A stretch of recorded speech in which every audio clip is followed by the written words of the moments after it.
Salut à tous et bienvenue dans un nouvel épisode de Dans les cordes. On est content de vous retrouver aujourd'hui parce qu'on va parler de quoi, Renaud ? Bonjour tout le monde.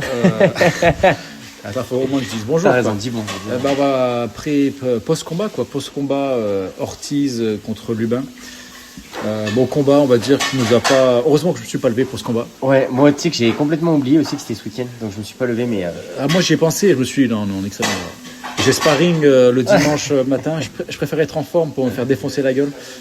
Du coup, voilà, les pensées.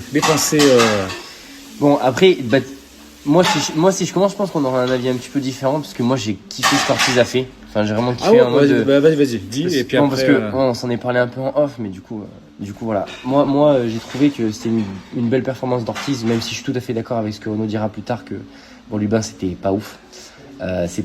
Et il a semblé très limité dans sa boxe. Après moi, Ortiz, surtout sur le KO, l'action qu'il fait, je trouve que c'est une action de grande classe. Le fait au ralenti, parce qu'on le voit pas forcément, de prime abord, mais quand on regarde le replay, on voit qu'il baisse le bras de Lubin, il lui met un grand crochet, plus décalage, j'ai kiffé l'action. Après c'est vrai que sur la globalité du combat qui a duré un round et demi. Bon voilà, il y a personne qui a pu prouver quoi que ce soit parce que c'était beaucoup trop court, mais j'ai bien aimé ce move là, tu vois, je l'ai vu un peu comme un entraînement un peu visuel de ce que pouvait faire Ortiz, tu vois. Pas comme un vrai combat officiel. Je suis d'accord, non mais sur le KO, de toute façon, c'est du Ortiz. Ortiz, il a pas déçu. Moi, je suis pas déçu de Ortiz. Je suis juste déçu de pas avoir vu plus de Ortiz. Ah, ça, je suis d'accord. Parce qu'un round et demi, c'était très court. Sur un combat qui aurait, honnêtement, enfin comme on l'a dit dans le podcast de pré-combat, je pensais vraiment que Lubin allait avoir, on va dire, l'expérience nécessaire pour durer et peut-être même pour poser des difficultés. Ouais. Alors après, le problème, c'est Ortiz, il a fait du Ortiz. On sait qu'il est très bon à manipuler les gardes. Contre Madrimov, il avait déjà fait des trucs genre je fais semblant de t'enlever le bras en haut. Comme ça, par réflexe, tu pousses le bras en haut et je te défonce la cage thoracique. Il est très très bon. Franchement, Ortiz, il a vraiment un très bon, comme ils disent les ricains, un très bon IQ en boxe. Pour ceux qui parlent pas ricain, c'est le QI quoi. Et donc du coup, moi, le premier round, quand j'ai vu justement que Ortiz, il arrive toujours en mode observation, il met des jabs.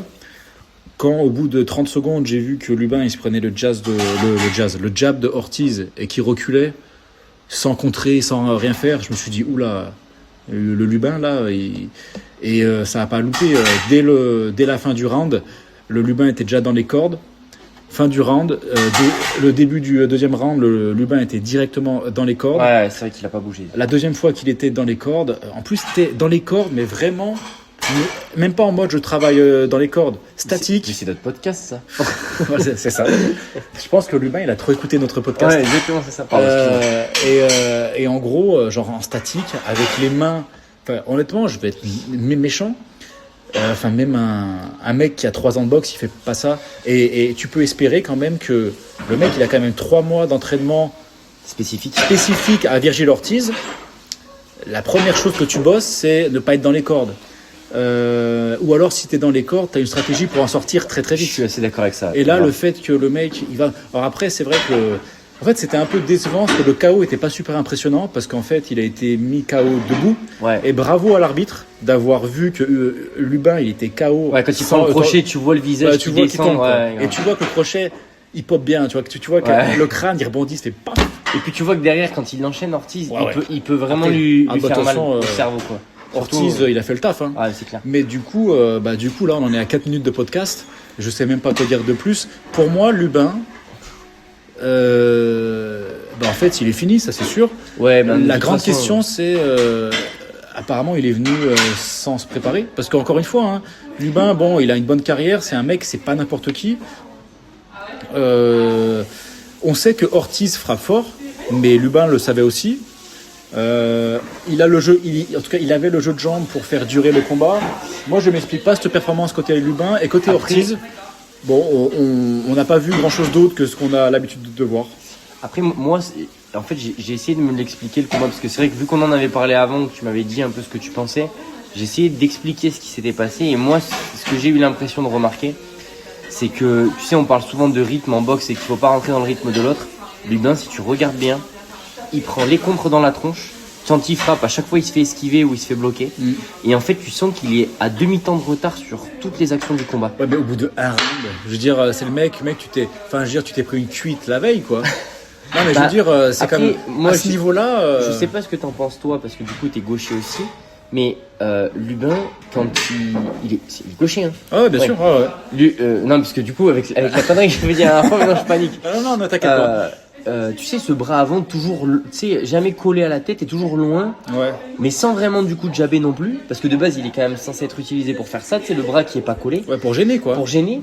Et puis quand tu vois que t'as un temps de retard, je sais pas, enfin, tu vois que t'es là aujourd'hui, t'es pas dedans. Surtout sur le premier round. J'ai pas compris cette manière de boxer. Et en plus, comme tu le dis, t'es emmené dans les cordes, tu bouges. Là, en fait, j'ai trouvé qu'en fait, il a vraiment mis en place son jeu comme s'il voulait qu'Ortiz gagne, quoi. Vraiment, il a pris tous les patterns pour que Ortiz puisse installer sa boxe et le déboîter. En fait, et franchement, je pense que le plus surpris, ça devait être Ortiz. Ouais, parce que je pense qu'Ortiz, il s'était entraîné comme un chien, comme d'habitude. Ouais. Hein, à ce niveau-là, je pense que. Et Ortiz est quand même assez connu pour arriver prêt. Ouais. Ortiz, il a dû dire, mais c'est quoi ce combat, quoi? Genre, premier round, il a dû se dire, bon, ok, peut-être que c'était round d'observation, il a rien fait. C'est Deuxième round, dit, ouais. il est dans les cordes, et le mec, il balance son coup, qui en fait est connu en plus. Ça fait longtemps qu'il fait son coup un peu à la Lomachenko, mais c'était pas que Lomachenko qui faisait ça. Tous les, on va dire, les bons le font, quoi. Tu mets ta garde haute, tu la laisses un peu trop longtemps, tu sais que le mec va essayer de la dégager. Et au bout du premier crochet, le mec est KO. Ortiz a dû se dire, mais. Non, mais là, ce qui est fou, c'est qu'il est resté vraiment longtemps sur les cordes. Bah, là, dans le deuxième round, il est resté très longtemps. C'est ça. Parce que tu te serves comme des fois Canelo l'a eu fait, tu sais, tu te sers des cordes, tu fais des allers-retours un peu clairs. Là, tu sens qu'il subit. Et Canelo, il bouge sa tête, hein. Ouais. Il est dans les cordes, mais il bouge. Ou alors, après, t'es Mohamed Ali, et tu fais je sais plus comment le nom contre. Ah merde, le combat légendaire, là, j'ai oublié son nom, là, j'ai un trou de mémoire. Mohamed Ali contre Foreman. Ouais. Où Ali reste dans les cordes pendant quelques rounds pour épuiser il bouge le buste. Foreman. Bon, si c'était la stratégie de Lubin, elle a échoué. Ouais. malheureusement, elle a échoué. Elle a échoué, mais incompréhensible. Après, très bien pour Ortiz. Ouais. Il avait besoin de se ouais. remettre un KO impressionnant parce que c'était, on va dire, c'était un mec qui était resté très longtemps avec 100% de KO. Ouais. Ses deux derniers combats étaient allés en distance, donc très bien pour sa carrière. Malheureusement, on en parlera après, mais je vois qu'il commence à avoir tous les trucs. Il a peur de Ennis, le marketing, Ennis, blablabla. Ils vont encore en parler. Mais en fait, il y a plein de bons combats qui peuvent être faits. Ouais, grave. Mais pour moi, c'est une fin de carrière de Lubin. Décevant parce que en fait, c'est un mec qui a jamais réussi, on va dire, à. Contre Fundora, il avait montré des belles choses. Mais tu vois, genre même contre un mec, je me souviens plus de son nom, là, le dernier combat qu'il a fait, je crois que c'était l'avant-dernier combat qu'il a fait, un Mexicain qui était quand même plus gros que Ortiz, plus imposant. Ah merde, ça s'appelait comment ce mec? Un nom bien mexicain. Oui, c'est la victoire où c'était un peu. Voilà, ouais. Pour moi, le mec avait gagné, Ortiz avait un peu volé, mais Ortiz était allé au bout des 12 rounds. Et il avait été coincé dans les cordes pas mal de fois. Il avait bien supporté. Tu parles de Lubin ou Ortiz? Non, de Lubin. Ouais, parce que excuse-moi. Excuse-moi, ouais. Non, je crois que c'était Lubin. Et là, je m'explique pas pourquoi, au bout d'un round et demi, il se fait mettre KO. Alors, après, il y a un truc aussi, je sais pas si toi, ça t'a marqué, mais tu sais, à un moment donné, quand il est dans les cordes, je sais pas si t'as vu comment Ortiz, il est proche de lui. Et en fait, il l'empêche de boxer. Tu vois, en fait, il se met vraiment à une distance très proche. Ouais. Et je sais pas si t'as remarqué aussi, il utilise vachement des U, des esquives en U. Donc, vous savez, c'est quand on descend la tête, qu'on la tourne et qu'on la mène de l'autre côté. Et avec beaucoup de crochets, beaucoup de rotatifs. Et moi, j'ai essayé de regarder parce que tu vois, en fait, il le crochette à gauche. Il voit que ça passe pas trop. Il passe du coup à droite. Et puis c'est là où il se dit, je vais refeinter à gauche. L'autre, il met ses poings collés à fond. Et là, il lui baisse le bras, il lui met un gros crochet du bras arrière. Ortiz à mi-distance ou au corps à corps, c'est intouchable. Il faut éviter. Ah, c'est je veux dire, à moins que tu pas sois jouer là-dessus. Un espèce de boa de choc qui a une résistance de malade. Si le Lubin a cru qu'il allait jouer égal à égal avec Ortiz à mi-distance, c'était une grosse erreur. D'ailleurs, le problème, je pense que c'est peut-être c'est ce qu'il a fait, peut-être, tu vois, maintenant qu'on en parle. Peut-être que Lubin, il a regardé le combat de Boachok et il s'est dit, il y a un monde où Boachok lui a marché un peu dessus, il a été en difficulté. Je pense même pas. Parce que regarde, le problème c'est que premier round, il essaye, tu sais, de jouer au jab, il se fait déboîter aussi. C'est ça. Alors que Boachok, le jab était. Je sais pas si tu te rappelles. Lubin, il jab. il fait une esquive du buste Ortiz et il revient direct avec, je sais plus si c'est un direct arrière ou quoi, et boum, tu vois la tête elle bouge, tu vois. Et je pense que, en fait, Lubin il a commencé à se dire, bon, j'arrive pas à gérer ma distance avec le mec, j'arrive même pas à gérer le corps à corps, on fait quoi, mec? Ouais, mais quand c'est comme ça, c'est au moins tu bouges quoi. Pour moi, je pense qu'il a paniqué. Je pense honnêtement qu'il s'attendait peut-être pas à... Je pense que tu sais, entre ce qu'il devait imaginer et ce qu'il a reçu, et puis tu sais, en plus, je trouve qu'Ortiz, il a ce truc. C'est un camp d'entraînement. En fait, quand il y a un truc comme ça qui arrive, aussi, il faut admettre, le camp d'entraînement a dû être foireux, quoi. Mauvais sparring partenaire. C'est comme tu dis, Lubin va arriver, en fait, il a été face à un mec, il s'est pas préparé pour. Alors après, Ortiz, c'est quand même un des meilleurs du monde. Mais à ce niveau-là, est-ce que tu mets ça sur la Après, c'est ça la vraie question. Est-ce que tu mets ça sur la préparation ou est-ce que tu mets ça sur le fait qu'en fait, il y a un monde d'écart entre les deux? Non, moi honnêtement, je pense pas qu'il y a un monde d'écart entre les deux. Ce que j'ai dit je maintiens ce que j'ai dit dans le podcast de pré-combat. Je pense que Lubin, il est vraiment très très bon. Je pense que là, c'est un ratage complet. Mais honnêtement, tu vois, moi, c'est ça en fait. J'étais intéressé de voir le combat parce que Lubin, techniquement, il est quand même très très bon. Et Ortiz, pour moi, techniquement, il faut encore qu'il prouve un petit peu. Parce que contre Boachuk, ça a été, on va dire, un bourrin. Il a pas vraiment réussi, on va dire, à déjouer le game de Boachuk. Contre Madrimov, en fait, il a été très bon, mais il a laissé Madrimov se fatiguer, parce que Madrimov a couru. Bon, après, c'est vrai qu'il pouvait pas non plus... Non, il pouvait pas, mais j'aimerais bien voir un combat où Ortiz, il est contre un mec bien technique, et en fait, Ortiz arrive pas juste à s'imposer physiquement, à s'imposer un peu comme, tu sais, les Usyk, les Bam Rodriguez, je veux pas utiliser le Lomachenko à chaque fois comme exemple, mais où t'as les mecs, en fait, ils arrivent au bout de 6-7 rounds à faire des... à faire des changements un peu dans leur style, dans leur game plan. À s'adapter vraiment. Pour déjouer le mec et après vraiment stratégiquement les défoncer. Ortiz, c'est vraiment toujours le mec qui va arriver et physiquement il va s'imposer à l'autre. Moi, je pensais qu'avec Lubin, il est aussi technique, c'est ça aussi le truc qui est compliqué. Après, c'est peut-être moi qui vois pas ce que Ortiz fait, hein, c'est possible. Hein. Non, mais en fait, je pense que... c'est quand même un mec qui a des facultés déjà physiques parce que tu le vois même là quand tu regardes les crochets qu'il met. D'ailleurs, je pense qu'il va aussi pas rester dans la catégorie très longtemps. Il a l'air de galérer à faire le poids quoi. La pesée le vendredi matin, tu vois son visage, il est bien creusé quoi. Tu fais où là toi? Mais tu vois l'agressivité qu'il a dans son plan de jeu et en même temps la technique. Tu vois moi, c'est pour ça que j'ai bloqué sur l'action du KO parce que d'avoir la capacité intellectuelle de faire ça à ce moment-là, dans un combat où c'est que le deuxième round, tu viens de démarrer un peu, tu vois, tu commences à te chauffer et d'avoir direct le réflexe, je lui baisse le bras, je lui mets un gros crochet et surtout derrière, je remets un pivot au cas où, tu vois, ce soit pas passé, j'enchaîne, bam. Je trouve que c'est un intellect, tu parlais de IQ tout à l'heure, je trouve que c'est un intellect de boxeur et je me demande si tout le monde a cette capacité-là à haut niveau. C'est vrai que Ortiz, il a la capacité, il l'a montré là. En gros, tu lui laisses tu lui montres juste 10 secondes que tu es en position un peu de faiblesse. Mais le mec, que ça soit le premier ou deuxième round ou le 12e, il se met en mode carnage quoi. Je suis d'accord. Et ça, c'est vrai que c'est sa grande force. Et je pense que ça fait peur en gros aux adversaires. En fait, parce que même Madrimov, tu vois, quand tu regardes le combat, tu sens qu'il se chie un peu dessus. Hein. De toute façon, Madrimov, premier round. Le combat de Madrimov, il me fait halluciner. Premier round. La cloche, elle sonne pour le début du combat. Madrimov, la première chose qu'il fait, il se décale et il court. Et tu fais, mec, il y a même pas encore t'as encore même pas senti la puissance du mec. Bon, après, apparemment, ils avaient fait quand même pas mal de sparring avant. Mais en gros, la première chose qu'il fait, c'est il faut que je me casse. Donc là, tu dis, ok. Le mec, après, le mec est préparé quoi. Il sait comment est l'adversaire. Voilà, il sait, ouais. Mais après, tu sais, c'est pareil quand tu parles de camp d'entraînement. Je pense que c'est super dur de trouver des mecs qui, par rapport à ces gars du haut niveau, ont la même façon de boxer, tu vois. Tu vois ce que je veux dire? Ouais, mais Ortiz, il a pas un style, je trouve. Tu vois, quand t'es contre un Usyk et tout ça, tu dis ok, ou contre un Pacquiao, tu dis il faut trouver un mec qui a la même explosivité. Ortiz, bon, c'est Ortiz, mais tu peux pas dire il est ultra rapide. En fait, il cogne comme un sauvage. Mais quand t'es contre un mec qui cogne comme un sauvage, bah, tu prends un sparring partenaire qui fait 15 kg de plus. Voilà. Et comme ça, tu t'habitues à un mec qui conne fort. Ouais, mais le problème, c'est que le mec qui fait 15 kg de plus, il va peut-être pas te mettre autant de volume que ce que va te mettre Ortiz. Tu vois ce que je veux dire? Un mec qui fait 15 kg de plus et tu le dopes comme un gros chien. Les sparring partners, ils sont pas... Les gars, si vous avez un club et que vous voulez organiser, il y a Renaud qui peut vous faire... Non, mais attends. Il faut se mettre dans la peau des entraîneurs à ce niveau-là. Je veux dire, le sparring partner, il prend pas des contrôles antidopage. Quand t'as des frics de la nature qui sont en face de toi, le sparring partner, tu dis écoute mec, tu vas être sous EPO Buranzon. Bon, t'envoies un beau chèque parce que Voilà, le c'est mec ça. après il y a une chance sur deux qu'il fasse plus d'enfants. Mais... Franchement, ça m'étonnerait même pas. Hein. De toute façon, c'est les Américains. Tu leur mets un petit chèque, le Ouais. mec il se fait vas-y, tiens, c'est mon bras, tu injectes. Ça y est, ça part en ça y est. Non. Mais en tout cas, je pense qu'en termes de camp d'entraînement, il y a eu un gros souci. Et puis, enfin, de toute façon, le résultat est là. Hein. Le mec se fait mettre KO en un round et demi. Ouais, puis malheureusement, on en avait parlé, on disait que c'était à Lubin, c'était le moment de prouver, même s'il perdait, s'il faisait une bonne performance, on aurait pu. Bah, c'est ça. Tu sais, un peu à la Mguia contre Canelo, tu vois, il aurait pu sortir un peu du truc, mais en fait.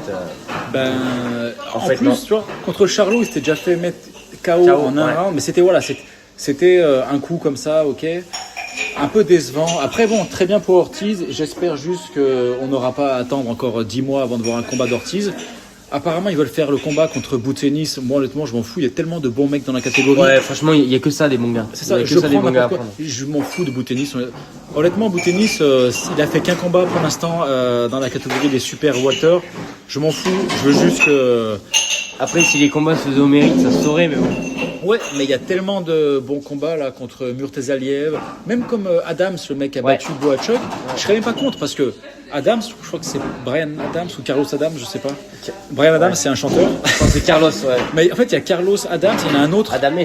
Ouais, mais je sais pas. Enfin bref. Ouais, bon, bref. Mais en tout cas, le mec qui a battu Boachuk, franchement, sa performance contre Boachuk était top. Ouais, Je serais même pas contre qu'Ortiz se prenne, juste pour rester actif.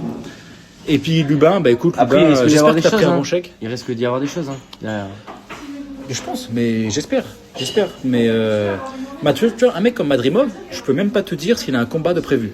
Non, moi non plus, c'est vrai que c'est Murtazaliev, une dinguerie. il a pas de combat Ouais. de prévu. C'est vrai que c'est fou. Fandora, il avait un combat de prévu, il s'est pété la main. Il y en a plein. En fait, ils sont tous en train de parler. Il y On a va pas- encore devoir faire confiance aux Japonais, quoi. Pour Ben nous ouais. régaler, quoi. Ah, mais de toute façon. On n'a pas le choix, hein. Ouais. Et encore, en plus, je t'ai dit en off que. Mais bon, ça, voilà, je fais juste un petit tease pour un prochain podcast. Ouais, en regardant les combats de Nakatani et tout ça, je pense que Nakatani se fait mettre KO par Inoue en 2 rounds. Je n'en peux plus, les gars. J'ai regardé ses derniers combats, j'ai vraiment regardé. Il est très bon. Pour moi, Inoue est 3 niveaux au-dessus, quoi. Ok, est-ce que ça me fait mal. Bon, on verra tout ça. c'est On verra juste ça. Mais j'ai hâte quand même que ça moi se aussi. passe. Bah, déjà, Et pour le coup, on se lèvera. il je faut pense. que Inoue passe Picasso. Ouais. Nakatani, il a aussi le combat contre Rodriguez, je crois, au Martinez, un Mexicain, je crois. Donc ça va être sympa. Il y a aussi, je raconte un peu ma vie là, mais c'est marrant. J'ai trouvé sur YouTube, il y a une série de documentaires de 3 minutes, il y en a genre 15, donc ça fait genre un documentaire de 40 minutes bout à bout, sur Inoue et son frère qui se préparaient pour le combat contre Donner et son frère le combat contre Ubali. Ok. C'est marrant, on les voit s'entraîner, franchement c'est top. Et c'est là où on voit qu'ils ont passé un sale quart d'heure parce qu'ils sont entraînés comme des chiens. Le frère, donc c'est Takami Inoue, je crois, Takami. Je me rappelle plus du En tout cas, prénom. le frère de Naoya Inoue, il perd contre le français, contre Ouais. Ubali. Et quand on voit le combat de Inoue contre Donner, le premier, il a quand même pris très très cher. Ouais. C'est intéressant de les voir se préparer à fond. On mettra le lien dans la description, Et la soirée de était la difficile vidéo. pour eux, ouais. Parce que ça a l'air d'être très intéressant. Non mais c'est top, et puis encore une fois, ils sont sympas, ces japonais. Ouais. Ils s'entraînent dur, quoi, c'est vraiment impressionnant. Ouais, Mais c'est ce que j'aime bien aussi chez Artis, c'est ce que tu disais tout à l'heure, c'est que le mec arrive préparé, c'est carré, c'est propre. Ouais. Par contre, juste pour finir, il y a aussi, comment il s'appelle le mec là, le mec justement qui était à la tête de l'entreprise de snack. Tu sais, on a parlé, c'est celui qui s'occupe de Devin Haney, qui a eu plein de problèmes au niveau du dopage dans les années 90. C'est quoi son nom? J'ai oublié son nom. Ouais, Moi, moi le aussi, j'ai connais. oublié son nom. Bah, il est mort. Il est mort il y a 2 semaines, quoi. Il est mort juste avant le combat de Ortiz. Et en fait, c'était toute la gym de Robert Garcia est sponsorisée par Snack, en fait. Et donc, du coup, il y a quand même... Honnêtement, il faut quand même se l'avouer. Hein, moi, j'adore Robert Garcia, Ortiz, Bab Rodriguez. Il y a quand même des énormes suspicions de dopage avec cette entreprise, il faut avouer. Entreprise qui suit aussi Terence Crawford et plein d'autres. Alors après, on va pas dire, on n'a pas de preuves. Ortiz, Bam, moi j'espère qu'ils sont propres. Mais en tout cas, que ce mec meure, alors, c'était vraiment une grosse ponte du dopage. Hein. Pour ceux qui savent pas, les athlètes, Un peu comme Salazar dans le vélo. tous les athlètes en fait des années 90 que vous connaissez tous, Marion Jones, Maurice Green, enfin il y en a plein. En fait, ils étaient tous dopés par ce mec-là. Et ce mec-là, à un moment, il s'est fait choper et il a fait un documentaire. Il y a une interview de lui sur YouTube, vous le trouvez. Et le mec dit vraiment, mais comme ça, tout ce qu'il fait. Et il dit tous les programmes. Et en fait, genre des meufs comme Marion Jones, qui ont toujours dit non, c'est pas vrai. Mais en fait, il a révélé tous ses secrets. Et après, en fait, ce mec-là, il est même pas allé en prison. Hein. Je crois qu'il a peut-être fait 1 an ou 2. Et ben, il s'est mis à la boxe. En disant non, j'ai arrêté mes conneries. Ouais, bon. Dans un milieu comme la boxe, justement, qui est beaucoup moins carré que d'autres milieux. Et où les mecs font des pesées 2 jours avant ça. Voilà. On va préparer un podcast là-dessus. Ça fait des semaines que j'en parle. Il faut qu'on organise. Et le mec, il a des interviews où en fait, t'as le journaliste qui fait. Et donc, du coup, vous pensez quoi de la drogue dans un sport comme la boxe ? Je veux dire, vous pensez que ça peut augmenter la résistance des coups, la puissance, ou alors c'est pas vraiment. Et le mec, Ouais. il regarde le journaliste, il fait, mais attendez, mais ça augmente tout. Ouais. Un mec qui est dopé en boxe, mais ça, c'est sans commune mesure avec un mec qui est pas dopé. Il y a rien à voir. Regarde Tyson, même rien qu'à l'époque avec la coque là, tu sais, il y a la fameuse la fameuse arrivée là quand il est. C'est où ? C'est au Japon. Tu sais. Quand il perd, non. Tu sais quand il a la petite trace là sur le nez là. Ah ça me dit rien ça. Bon, Ah on ouais. en reparlera. Parce que je sais qu'au Japon, c'est là où il a pris son gros upset là. Ouais, mais alors je sais pas si c'était là, mais enfin il était agressif, mais. Ah, de toute façon, Tyson. Ah ouais. Enfin bon bref. Bon, Allez, je pense qu'on est bon là-dessus. Mais j'aimerais bien retrouver le nom. Je me souviens plus du. Au pire, on vous mettra le lien dans la description. Ouais, le nom, le lien, le nom du Comme mec. ça, vous aurez de quoi regarder Ouais. pendant qu'on n'est pas là et que la semaine est très Mais, très longue. Du coup, mais c'est vrai qu'on peut pas s'empêcher d'avoir des. Bon après, je pense que C'est malheureux. Ouais, malheureusement, sport de haut niveau. Ouais. Même si aujourd'hui, je pense qu'en boxe, la drogue, c'est vraiment plus pour perdre des kilos et les récupérer Ouais, les facilement. récupérer, ouais. On espère quoi que c'est pas si sale que ça, mais bon, on va pas être naïf Ouais. non plus. On n'est quoi. pas trop dans le monde des bisounours. Eh non. Bon, écoutez, en tout cas, merci à tous de nous avoir suivis. Ouais. On a vu une grosse amélioration de notre spectateur en ce moment, ça fait plaisir. Merci Donc- d'être 7 à nous suivre. Non, Mais- c'est cool, franchement. Je crois- Parti de rien. Je crois que c'est 6. Hein. C'est 6, Ouais. c'était 7 que tu m'as montré tout à l'heure. Non, 7 c'est le nombre de vues, 6 c'est le Ah nombre ouais. d'abonnés. Ah oui, non, mais ça, ok. Bon, Ouais. les gars, n'hésitez pas à vous abonner si Ouais. ça vous a plu. Ou sinon, laissez un commentaire. Après, si on a que 6 abonnés, mais ils font des dons de 1000 € par mois sur notre compte PayPal, et moi ça me va parfaitement. Hein. Bon, les gars, on coupe là-dessus. On coupe Allez. là-dessus, il est en roue libre. Allez, Mettez on des fait une likes, bise. mettez des commentaires et la mangez bise à des tout le monde. fruits, hein. Mangez des fruits. Allez, ciao. Ciao.